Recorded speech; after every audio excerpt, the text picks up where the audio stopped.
হরে কৃষ্ণ। আজকে যে প্রসঙ্গটি আমি আলোচনা করব সেই আলোচনাটি অত্যন্ত গুরুত্বপূর্ণ আলোচনা।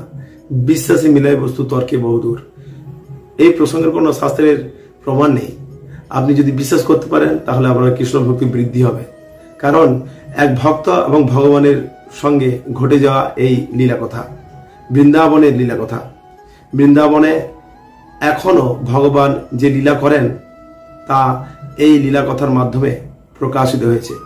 এই কথা আপনারা যখন শ্রবণ করবেন, আমি সত্যি বলছি আপনাদের গায়ে লোম কাটা দিয়ে উঠবে। অত্যন্ত প্রেমময় এই লীলা কথা। এই ঘটনা ঘটার পিছনে ভগবানের অসীম কৃপা রয়েছে। ভগবান এই লীলার মাধ্যমে ভক্তের এবং ভগবানের সম্পর্কের মাধ্যমে প্রকাশিত করতে চেয়েছেন যে ভগবান এবং ভক্ত যদি ভক্ত যদি হৃদয় থেকে ভালোবাসে, আন্তরিক হৃদয় থেকে যদি ভালোবাসে, ভগবান প্রাকৃতিক নিয়ম এবং প্রাকৃতিক সিস্টেমকেও চেঞ্জ করে দিতে পারে। প্রাকৃতিক সিস্টেমকেও তিনি বরাদ্দ করে এক জায়গায় স্থির করতে পারেন। এই লীলা কথার মাধ্যমে আমরা জানতে পারবো। তাই এই লীলা কথা অবশ্যই আপনারা মন দিয়ে শ্রবণ করুন। আমি আশা করছি আপনারা এই লীলা কথা শ্রবণ করে আপনাদের হৃদয়ে কৃষ্ণ ভক্তি বৃদ্ধি হবে। এবং ভালো করে যদি শ্রবণ করেন তাহলে বুঝতে পারবেন যে ভক্ত এবং ভগবানের কি সম্পর্ক, গভীর প্রেম, কোন লেভেলের ভক্তি থাকলে এই প্রেম উৎপন্ন হয় হৃদয়ে। আশা করি আপনারা এই গল্প শ্রবণ করার পর আপনাদের নিজের প্রতি এবং ভগবানের প্রতি যে দৃঢ় বিশ্বাস সেটা জাগ্রত হবে। আসুন আজকে আমরা এই গল্প শ্রবণ করি। একবার কিছু ভক্তমণ্ডলী একসঙ্গে কম করে 15 থেকে 16 জন ভক্ত বৃন্দাবন যাওয়ার সিদ্ধান্ত নিলেন। বৃন্দাবন যাওয়ার জন্য তারা ট্রেনে ওঠার প্রস্তুতিকরণ করছেন। এবং বৃন্দাবন যেতে গেলে তো অবশ্যই আপনাকে মথুরায় নামতে হবে। তো ভগবান যেখানে থাকেন বা ভগবানের ভক্তরা যেখানে থাকেন সেখানে ভগবানের কথা ছাড়া আর কোনো কথা আলোচনা হয় না। তারা বৃন্দাবন যাওয়ার জন্য প্ল্যাটফর্মে ওয়েট করছিলেন এবং প্ল্যাটফর্মে সঠিক টাইমে তাদের ট্রেন চলে এসেছে। তারা ট্রেনের মধ্যে বসে গেছেন। বসে গিয়ে বিভিন্ন লীলা কথা বলতে আরম্ভ করেছে এবং এক একটা ভক্ত নিজের জীবনী থেকে, এক একটা ভক্ত ভগবানের লীলা কথা থেকে ভগবানের দিব্য লীলা কথা প্রকট করছেন। এবং সেই লীলা কথা এত মাধুর্যময়, সেই লীলা কথা এত আনন্দিত, ভক্তরা ভুলে যাচ্ছেন যে কোন স্টেশন পার হচ্ছেন, কখন খাবার খেতে হবে, কথায় তারা বসে আছে সেই কথা তারা ভুলে গিয়ে শুধু ভগবানের কথায় মত্ত হয়ে ভগবানের কথা আলোচনা করছেন। ইতিমধ্যেই একজন ভক্ত একটা ছোট্ট গোপাল, তার প্রাণধন গোপালকে তার সঙ্গে করে বৃন্দাবন নিয়ে গেছেন। যার বাড়িতে গোপাল আছে তার কর্তব্য তারা নিজের গোপালকে যেখানে যাবে সেখানে নিয়ে যাওয়া। সেই ভক্ত তাই করেছে।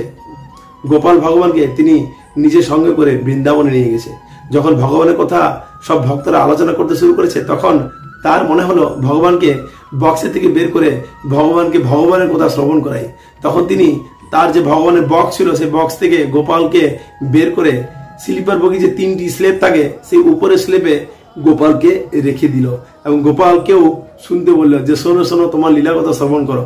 এই লীলা কথা এত মাধুর্যময় হচ্ছিল যে ভক্তরা কখন খাবার খাবে এবং কয়টা স্টেশন পার হলো তাদের জানা ছিল না। শুধু ভগবানের কথা কীর্তন সহকারে সেই ট্রেনটাকে মনোরম ভাবে তারা গড়ে তুলেছিল।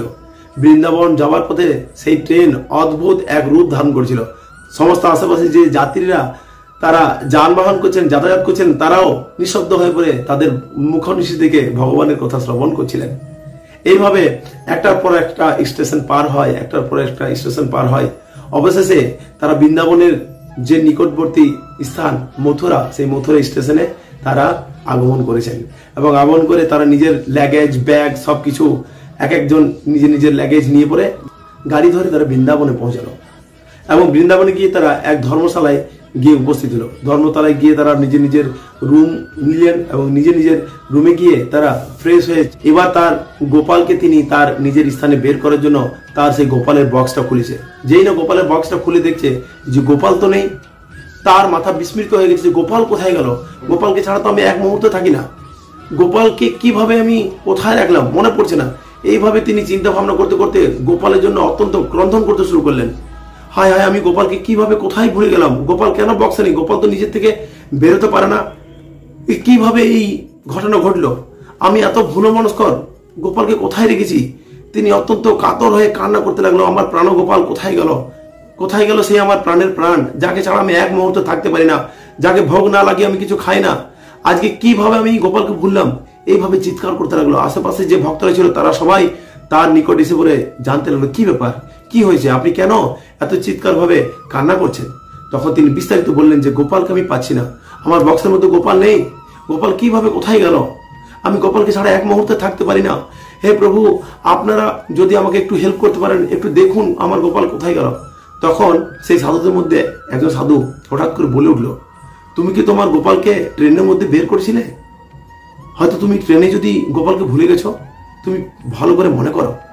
তখন সেই সাধুর মনে পড়লো, হ্যাঁ হ্যাঁ, যখন আমরা ভগবানের কথা আলোচনা করছিলাম তখন আমি গোপালকে বের করে আমি সেই উপরের সিটে গোপালকে রেখেছিলাম।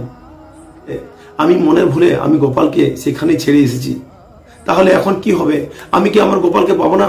তখন সেই ভক্তের মধ্যে একজন ভক্ত বলছে যে না না, গোপালকে আমরা পেতে পারি, যেহেতু গোপাল ভগবান তোমার কাছে এতদিন সেবা পূজা গ্রহণ করেছে, তোমাকে ছেড়ে গোপালও যাবে না, চলো আমরা স্টেশনে গিয়ে পরে খোঁজ করি। তখন একজন ভক্ত বলছে, আমরা কি সেই ট্রেনকে আর পাবো? আমরা কতক্ষণ হলো, প্রায় 1 থেকে 1.5 ঘন্টা হয়ে গেল আমরা সেই ট্রেনকে ছেড়ে বৃন্দাবনে চলে এসেছি, এখন মথুরায় গিয়ে কি সেই ট্রেনকে আমরা পাবো? তখন তাদের মধ্যে একজন ভক্ত বলল, পেতেও পারি, চলো না, কি হবে না হবে এখন তো আমরা জানি না, আমাদের কাছে আর কোনো অপশন নেই, আমরা চলো এখন আমরা মথুরা স্টেশনে যাই। তখন তারা হন্তদন্ত করে ছুটতে ছুটতে সেই মথুরা স্টেশনে গিয়ে পরে পৌঁছালো। মথুরা স্টেশনে গিয়ে পরে সেই প্ল্যাটফর্ম মাস্টারকে জিজ্ঞাসা করতে লাগলেন, আমার গোপাল হারিয়ে গেছে, আমার ট্রেনের মধ্যে আমার গোপালকে আমি ছেড়ে ফেলেছি, কৃপাপূর্বক বলতে পারবেন সেই ট্রেনটি এখন কোথায়? তখন সেই প্ল্যাটফর্ম মাস্টার তার কান্না দেখে বলতে লাগলো, কোন ট্রেন আপনারা এসেছিলেন, কোথা থেকে এসেছেন, সেই ট্রেনের কি টিকিট আছে? তখন সেই সাধু টিকিট বের করে বলছে, হ্যাঁ আমার কাছে টিকিট আছে, এই যে টিকিট। যেই না সেই টিকিট প্ল্যাটফর্ম মাস্টারের হাতে দিয়েছে, প্ল্যাটফর্ম মাস্টার সেই টিকিটকে দেখে অবাক বিস্মৃত হয়ে গেলেন এবং সেই প্ল্যাটফর্ম মাস্টার সেই টিকিটকে দেখে অজরে কান্না করতে শুরু করলেন। সকলে অবাক হয়ে গেল, সেই সাধুর অবাক হয়ে গেল, আমরা তো আমাদের গোপাল হারিয়েছি তাই কাঁদছি, কিন্তু এই প্ল্যাটফর্ম মাস্টার কেন কাঁদছে? তখন জিজ্ঞেস করলেন, আপনি কেন কাঁদছেন? তখন সেই প্ল্যাটফর্ম মাস্টার বলছেন, আমি ভগবান বলে কোনো বিশ্বাস করি না, ভগবান যা আছে তা নিয়ে আমি কোনোদিন চিন্তা ভাবনা করি না, আমি বিশ্বাস করি কর্মই হলো ধর্ম, কর্ম ছাড়া এই জড়জগতে কোনো কিছু নেই। কিন্তু আপনার ভক্তির মাধ্যমে আজকে প্রকাশিত হলো যে ভগবান বলে কোনো বস্তু রয়েছে, ভগবান বলে কোনো জিনিস রয়েছে, তার কারণ কি জানেন? তখন সকল ভক্ত মিলে বলছে, কি হয়েছে বলবেন তো? প্ল্যাটফর্ম মাস্টার বলছে, বিগত 1.5 ঘন্টা ধরে একটা ট্রেন এই মথুরা স্টেশনে দাঁড়িয়ে আছে, আমরা বুঝতে পারছি না এই ট্রেনের কি হয়েছে, তার জন্য আমরা ইঞ্জিনিয়ার ডেকে সেই ট্রেনের সমস্ত বগি ইঞ্জিন সবকিছু চেক করেছি, কিন্তু ইঞ্জিনিয়ারও সেই প্রবলেম ধরতে পারছেন না যে কি হয়েছে সেই ট্রেনটার। বিগত 1.5 ঘন্টা ধরে সেই ট্রেন এখানে দাঁড়িয়ে আছে, আমাদের মাথার উপর দিয়ে যাচ্ছে যে কি হলো এই ট্রেনটার, কেন এই ট্রেন এখান থেকে যাচ্ছে না, মথুরায় এইভাবে একবদ্ধভাবে দাঁড়িয়ে আছে, আমরা কোনো রকম ভাবে বুঝে উঠতে পারছি না যে এই ট্রেনের কি প্রবলেম। এখন আমি এই ট্রেনের টিকিট দেখে বুঝতে পারছি যে এটা কোনো ট্রেনের সমস্যা নয়, এটা ভক্ত আর ভগবানের সমস্যা।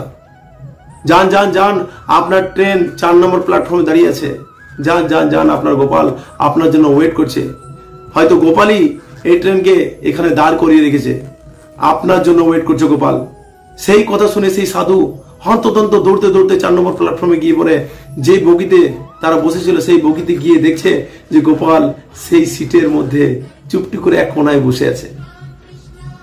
সেই সাধু গোপালকে ধরে এত কান্না, এত অজর জোরে কান্না, তিনি কান্না করে যাচ্ছেন এবং গোপালকে তার মনের কথা বলছে, হে গোপাল, আমি কত নিষ্ঠুর, আমি কত ভুলক্কর, আমি তোমাকে ছেড়ে এখান থেকে চলে গেলাম, আমার মনে একবারও তোমার জন্য প্রীতি জমলো না, আমি তোমাকে কিভাবে ভুললাম, আমি কেন ভুললাম, আমি তোমাকে তো ভালোবাসি, কিন্তু তুমি আমাকে এত ভালোবাসো, তুমি 1.5 ঘন্টা ধরে এই ট্রেনে এই গরমের মধ্যে আমার জন্য ওয়েট করছো, আমার কাছে আসতে চাইছো, তুমি সত্যি ভগবান, তুমি সত্যি ভগবান। ভক্ত ভগবানের এই রূপ, কথাবার্তা, প্রেম আলাপ দর্শন করতে লাগলো সমস্ত তীর্থযাত্রীরা, সমস্ত ট্রেনে যত ব্যক্তি ছিল, যত যাত্রীগণ ছিল, যত ভক্ত ছিল, কৃষ্ণ ভগবান গোপালের আর সেই ভক্তের প্রেম দর্শন করতে লাগলো। কৃষ্ণকে, সেই গোপালকে নিজের বুকের মাঝে ধরে সেই ভক্ত কাঁদতে শুরু করলো, হে প্রভু এত দয়াময়, এত দয়াময়, হে প্রভু তুমি এত দয়াময়, হে প্রভু তোমার প্রেমের কোনো সীমা নাই, তুমি আমার মতো তুচ্ছ ভক্তকেও প্রেম দান করলে আমি ধন্য, আমি ধন্য। এই লীলা কথার কোনো শাস্ত্র প্রমাণ নাই। এই লীলা কথা মাধুর্যময় লীলা কথা, ভক্ত ভগবানের লীলা কথা। এই লীলা কথা আপনি যত নিষ্ঠার সহিত গ্রহণ করতে পারবেন, তত আপনার কৃষ্ণ প্রেম জাগরিত হবে। শাস্ত্রে কোনো প্রমাণ নেই। যদি আপনি তর্কের দিকে যান, তাহলে তর্কে বহুদূর, এর কোনো প্রমাণ নেই। কিন্তু যদি আপনি ভক্ত হন, তাহলে আপনাকে ভগবানের প্রতি বিশ্বাস করে এটাকে বিশ্বাস করতে হবে। তাই যারা যারা বাড়িতে গোপাল সেবা করেন, যারা যারা বাড়িতে গোপালকে রেখেছেন, তাদেরকে সেই স্নেহ প্রেম ভালোবাসা দিয়ে সেবা করুন। আপনার সঙ্গেও গোপাল সেইভাবেই লীলা করবে। গোপাল সাক্ষাৎ ব্রজেন্দ্রনন্দন কৃষ্ণ। গোপাল কোনো বিগ্রহ নয়, গোপাল কোনো ধাতু বস্তু নয়, গোপাল কোনো মাটি বস্তু নয়, গোপাল কোনো কাঠ্য বস্তু নয়। গোপাল হলেন সাক্ষাৎ ব্রজেন্দ্রনন্দন। মা যশোদা যেভাবে গোপালকে প্রেম করত, আপনার বাড়িতে যে গোপাল আছে সেই গোপালকে সেইভাবেই আপনি প্রেম করুন। গোপালের সাথে আদান প্রদান করুন। গোপালের সাথে সন্তানের সম্পর্ক, বন্ধুত্বের সম্পর্ক, সখার সম্পর্ক গঠন করুন। দেখবেন আপনার গোপাল আপনার সঙ্গেও সেই প্রেমের আদান প্রদান করবে। জয় শ্রী শ্রী রাধা গোপাল গোবিন্দের জয়। শ্রী শ্রী রাধা মদন মোহন জীবের জয়। জগন্নাথ বলদেব সুভদ্রা মহারানী জয়। শ্রী শ্রী রাধা মাধবের জয়। জয় হোক হে করুণাময় ভগবান, জয় হোক। জয় জগৎগুরু শিল প্রভুপাদের জয়। হরে কৃষ্ণা কৃষ্ণ কৃষ্ণ হরে হরে, হরে রাম রাম রাম হরে হরে। জয় জগৎগুরু শিল প্রভুপাদ কি জয়।